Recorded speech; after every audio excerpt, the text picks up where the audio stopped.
ខ្ញុំបាទឈ្មោះកានចន្ទថនដែលជាសិស្សនៅសាលាវាស់ចំនួនទី3រៀនជំនាញផ្នែក Animation ខ្ញុំបានរៀននៅក្នុងសាលាជំនាញសិល្បៈសូនរូបគឺខ្ញុំបានរៀនជាច្រើនអំពីសិល្បៈសម្រាប់projectបញ្ចប់ឆ្នាំរបស់ខ្ញុំគឺមានចំណងជើងថាចំនួនគឺបានន័យថាចំនួនគឺมันអាចដោះស្រាយនៅបញ្ហាអ្វីផ្សេងៗទេបើយើងមិនមានការដោះស្រាយសម្រួលជាគូភាគីគឺវាបានត្រឹមតែផ្ដល់ជាបញ្ហានិង behind the scene ផ្ដល់ទុកទោសឲ្យយើងរៀងៗខ្លួនវាអាចជាបានត្រឹមតែជាវិបដិសារីយើងនៅថ្ងៃក្រោយប៉ុណ្ណោះថ្ងៃអនាគតគឺខ្ញុំចង់ក្លាយជា animator មួយរូបហើយនឹងជាចំណែកមួយក្នុងការអភិវឌ្ឍនៅវិស័យ film ផ្នែក animation ជាលក្ខណៈ 2D នេះឲ្យមានភាពរីកចម្រើនដូចជាប្រទេសដទៃផងដែរ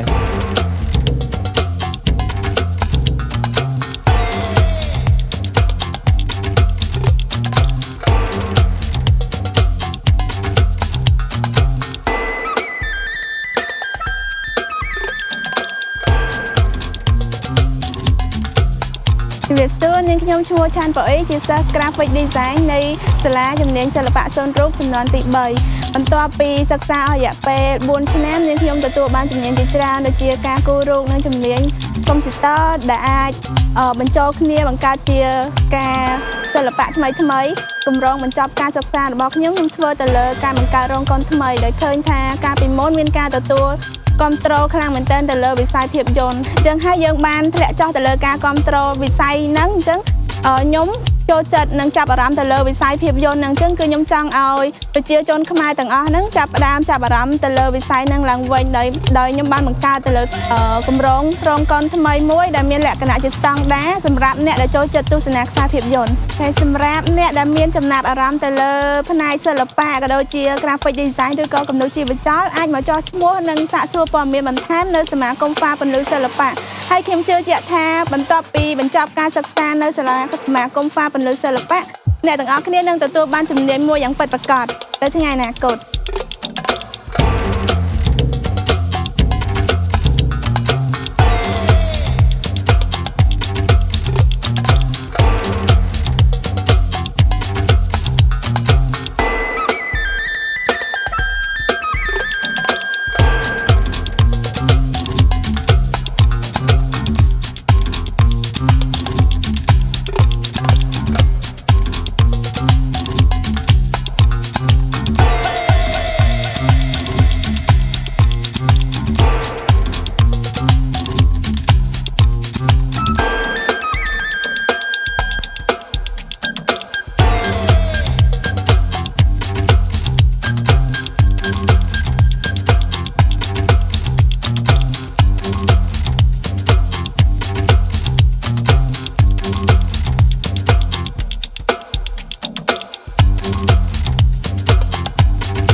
នាងខ្ញុំឈ្មោះរីម៉ូនីសវណ្ណយ៉ាបញ្ចប់ការសិក្សារបស់ខ្ញុំគឺខ្ញុំបានជ្រើសរើសធ្វើទៅលើ Creative Fashion Design ដែល